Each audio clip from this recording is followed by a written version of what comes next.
Amigos televidentes, continuamos con su espacio Cerrando la Noche y como es costumbre ya vamos a darle participación a los invitados e invitadas que diariamente desfilan por este espacio. En la noche de hoy vamos a conversar, como ya dijimos en nuestro primer segmento, con un invitado de lujo, un hombre de la academia, un economista a carta cabal, un profesor íntegro.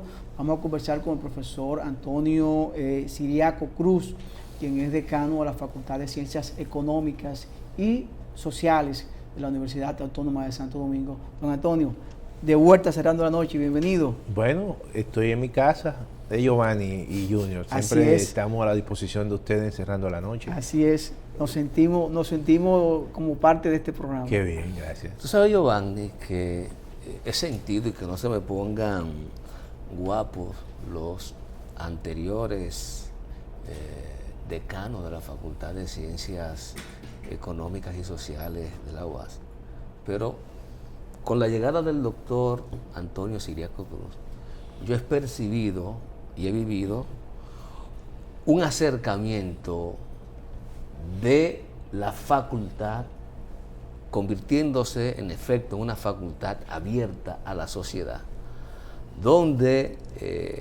diversos sectores sociales,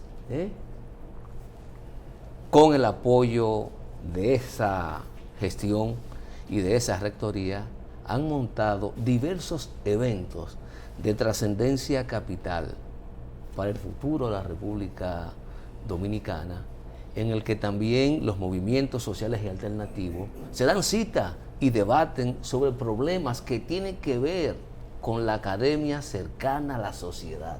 Y yo creo que ese es un valor agregado que hay que reconocerle de entrada al doctor Antonio Ciriaco Cruz. Doctor, ¿cómo se siente usted con ese acercamiento que percibo que tiene la facultad y por ende la UAS con la sociedad dominicana? Mira, Junior, yo pienso, y Giovanni, que eso forma parte de la misión de la universidad, de la misión de la facultad, y nosotros hemos siempre estado conscientes del papel que debe jugar la Facultad de Ciencias Económicas y Sociales en todo el debate de políticas públicas en la República Dominicana. Nosotros debemos de formar parte siempre de la construcción de nuestra democracia, del fortalecimiento de la democracia, de los valores, pero también de una democracia con una cohesión social. Este es una economía que amerita precisamente de un esfuerzo importante para que generalmente esa riqueza que se ha generado en la República Dominicana sea una riqueza mejor repartida. Y en ese sentido yo creo que la universidad y la Facultad de Ciencias Económicas y Sociales debe jugar un rol importante de mantener, de ser abierta, de discutir los temas más perentorios que tiene la sociedad dominicana. Y en ese sentido nosotros, cuando asumimos el decanato, fue con ese norte. Debemos de tener una facultad siempre de cara a la sociedad dominicana. La sociedad dominicana necesita de un acompañante importante, de un acompañante académico, pero que también sepa cuáles son el papel o cuáles son los papeles que debe jugar realmente la academia en la conducción y la orientación precisamente en materia de políticas públicas. En ese sentido nosotros estamos muy orientados en ese norte y vamos a seguir ahí próximos trabajos, próximos seminarios, congresos que verdaderamente van a tratar temas que son de importancia para el presente y para el futuro de la sociedad dominicana. O sea que la academia, Giovanni, no se siente ajena a las relaciones sociales y de poder que se dan en el interior de la sociedad y el Estado dominicano. Nunca debe sentirse ajena.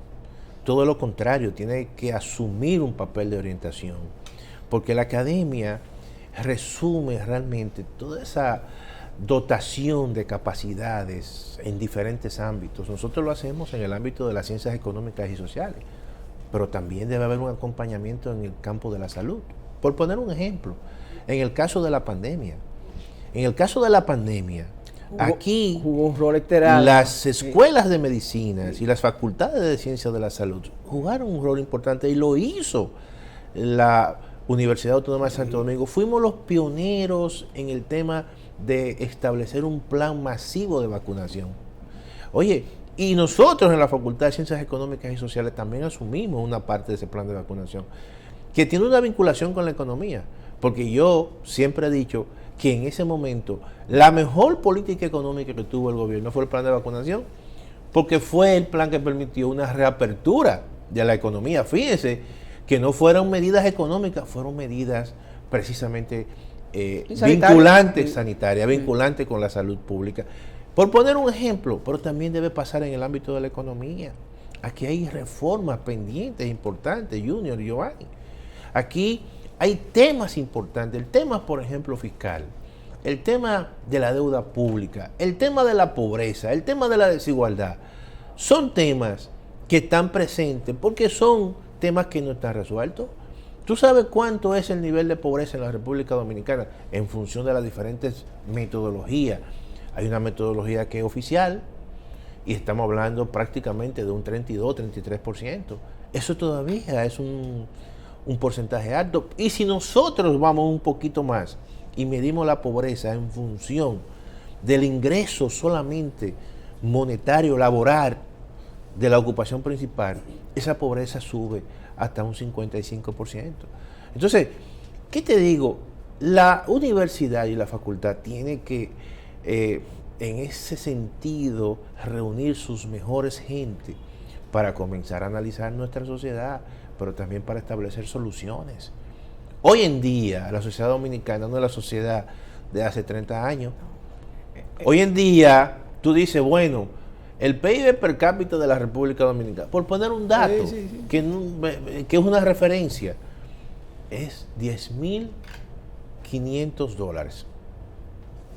Ahora, cuando tú haces el mismo cálculo, para un país como México, te da $10,900. Tú dices, oye, pero caray. O el país de América Latina que ocupa una posición cimera con respecto al PIB per cápita es Uruguay. Entonces la República Dominicana, de ese concierto de países de América Latina y el Caribe, ocupa el 6º lugar. Bueno, tú dices, pero ha habido un avance. ¿Es cierto? Ha habido un avance, pero ese avance también ha sido sobre la base de una mala redistribución del ingreso. Porque todavía los niveles de desigualdad en la República Dominicana son altos. ¿Qué posición ocupamos en esa materia? No, en esa materia nosotros no ocupamos una buena posición, porque generalmente Uruguay es el país en América Latina que menos desigualdad tiene. La República Dominicana tiene una desigualdad intermedia, alrededor del punto 42, ¿verdad? Si tú partes de una medición de 0 a 100, pero hay un dato importante que corrobora eso, es que somos el segundo país de América Latina, y eso lo dice un estudio que hicimos nosotros sobre una radiografía del empleo y el salario en la República Dominicana. Precisamente me gustaría que luego abunde más sobre ese estudio. Claro, pero ahí tenemos nosotros que somos de los países que tenemos el salario mínimo más bajo. Oye bien, crecemos mucho. Hemos sido el país que más ha crecido en un periodo importante, sin embargo lo hemos hecho sobre la base de un salario que no es el mejor de América Latina. Pero ese crecimiento ha venido acompañado de un crecimiento de la productividad. Es decir, la productividad no es más que la capacidad que tiene un trabajador de producir más bienes y servicios por horas de trabajo.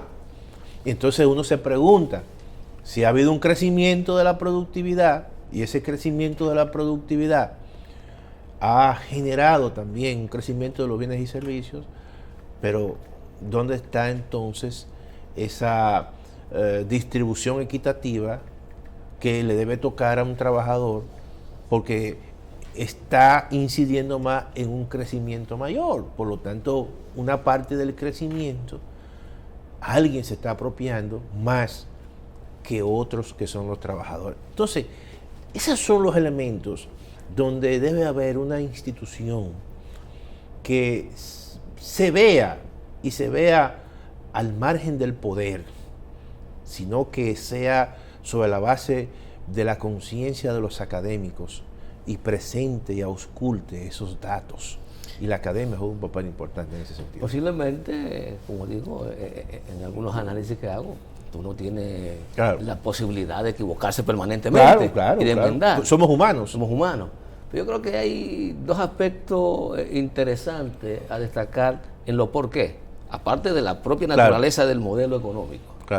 Yo creo que la ausencia de un equilibrio en el mundo del trabajo, es decir, del sector organizado de los trabajadores, hace falta en República Dominicana, pero también la complicidad histórica del tercero imparcial, que es el Estado, para jugar su rol de equilibrio, se inclina siempre a favor del sector empleador. Entonces no hay contrapeso ni árbitro que pueda llegar a que haya mayor equilibrio en la redistribución de los beneficios que genera el mundo del trabajo. Mira, tú sabes que generalmente los teóricos que han enfocado el tema del Estado, bueno, hay teóricos tradicionales como Polanyi, por ejemplo, un sociólogo francés que en los años 70 y 80 escribió mucho sobre el Estado, pero casi todos los teóricos dicen que el Estado tiene un componente de carácter ideológico y también de clase.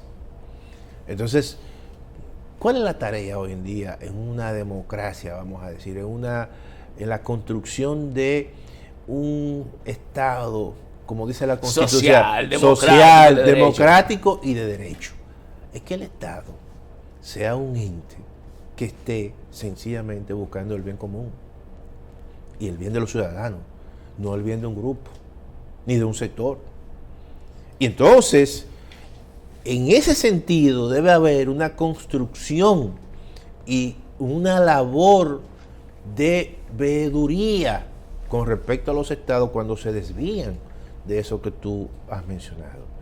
Los estados hoy en día deben ser un ente precisamente que tengan como norte el bien común y no el norte de los intereses grupales, porque entonces distorsionan todo el tema de la repartición de riqueza y lo que generan evidentemente son situaciones de fraccionamiento y de crispación en los grupos sociales. Entonces, el Estado hay que fortalecerlo. Al Estado hay que ir siempre sobre la base de buscar el bien común. Si no lo hacen, entonces evidentemente eso genera situaciones de fraccionamiento y de crispación en la sociedad, en cualquier tipo de sociedad. Sí, Antonio, ¿qué otros elementos se puede destacar de este estudio que ustedes pues acaban de realizar y que quedan más entregas por entregar a la sociedad dominicana sobre trabajo y el salario en el país? Algunos datos que sean importantes que la gente tenga que tener en cuenta ahí para fines de récord. Sí, mira, hay varios elementos importantes. Yo creo que el elemento quizá más, vamos a decir, en términos de los niveles de pobreza, cuando se mide la pobreza por el ingreso laboral, es decir, el ingreso que tiene que ver por la ocupación principal, eso es quitándole los subsidios que da el Estado, porque generalmente cuando tú incorporas los subsidios, te da un nivel de pobreza de un 33-32%, básicamente. Pero cuando tú le quitas los subsidios y solamente te queda con los niveles del ingreso laboral, esa pobreza sube a un 55%. Eso es un hallazgo importante. Otro es que la tasa de salarios como proporción de la población ocupada, formal e informal en la República Dominicana es una de las más bajas en América Latina. Y eso contrasta mucho con una economía que ha tenido un crecimiento, como dice el estudio, de lo más alto durante las últimas décadas en América Latina, a tal punto que eso ha mejorado el nivel de ingreso per cápita. Y nosotros hemos pasado de un ingreso per cápita en las últimas décadas de $2.500 a $2.500, $2.800 en algunos casos, a $10.500. Claro, tenemos que decir lo siguiente, que el ingreso per cápita es un dato orientador, pero no te dice nada sobre la redistribución del ingreso, porque lo que hace el ingreso per cápita es sencillamente que te dice, mira, ese es el monto del nivel de ingreso nominal y tú lo divides, en dólares, perdón, y tú lo divides entre la población. La cantidad de habitantes. Punto. Pero ahí asume una distribución simétrica, cuando en realidad la distribución no es simétrica. No es así, no. Ahí te incorpora gente que no tiene y gente que tiene. Entonces, claro, lo que te está diciendo es, mira, hemos sido una economía que ha generado una cantidad grande de bienes y servicios, pero no lo hemos redistribuido. Todavía los niveles de desigualdad, que es otro elemento también, permanecen en un nivel alto para una economía de crecimiento. Generalmente la desigualdad se mide a través de un índice que se llama índice de Gini, que va como guía de cero, cuando prácticamente existe una igualdad absoluta, y si se va acercando a uno, entonces hay una desigualdad muy grande. Por lo tanto, nosotros estamos en un nivel intermedio. Para eso hay que hacer un esfuerzo importante para tú disminuir constantemente la desigualdad, porque ahí tú tienes que utilizar políticas públicas que vayan dirigidas a grupos, obviamente, de estratos que por diferentes motivos tienen bajos niveles de ingreso. Y eso tú tratas de mejorar. Claro, la desigualdad no solamente es una desigualdad de ingresos, también hay desigualdad en términos de acceso a servicios públicos. Educación. O sea, a educación. Los servicios públicos mejoran mucho, Sí. porque los servicios públicos, cuando tú tienes una educación de calidad, tú estás a un individuo o una familia rompiéndole ese círculo vicioso. Tú le das mejor educación, supongamos que tú tienes un programa de formación y tú eso lo financias con recursos del Estado, y entonces forma a dos de una familia y ya eso genera un círculo virtuoso, porque consiguen un buen trabajo, pueden ir a una buena universidad, y entonces eso mejora el ingreso del hogar. Fíjese que ese es quizás uno de los objetivos de los programas sociales, que tienen que estar en un primer momento focalizados a grupos vulnerables para que rompan un círculo de pobreza, y eso le permita generar un círculo virtuoso. Entonces, eso abre la pregunta y la interrogación. Tenemos que tener un Estado no solamente fuerte, sino también un Estado con políticas públicas que sean eficaces, eficientes. Tenemos que tener un Estado transparente. Tenemos que tener un Estado donde los niveles obviamente de corrupción no existan. Y tenemos que tener instituciones precisamente orientadas hacia eso. Junior entiende, Siraco, que esos programas sociales no deben de ser para siempre, no deben de ser eternos. Claro. Pero esa eternidad o no está en función de las políticas públicas, está en función de los consensos, y está en función también del entusiasmo que pueda tener un grupo determinado. Mira, eso es muy importante. Eso es muy importante. Cuando las sociedades se unen y llegan a acuerdos mínimos en elementos que son importantes, eso le da un salto muy grande a las sociedades en términos de mejorar todas sus capacidades, sus niveles de vida. Don Antonio, con su permiso tenemos que irnos a una pausa para continuar con esta interesante entrevista. Señores, conversamos con el economista Antonio Siraco Cruz, decano de la Facultad de Ciencias Económicas y Sociales de la UAS. Vamos a la pausa y volvemos en breve.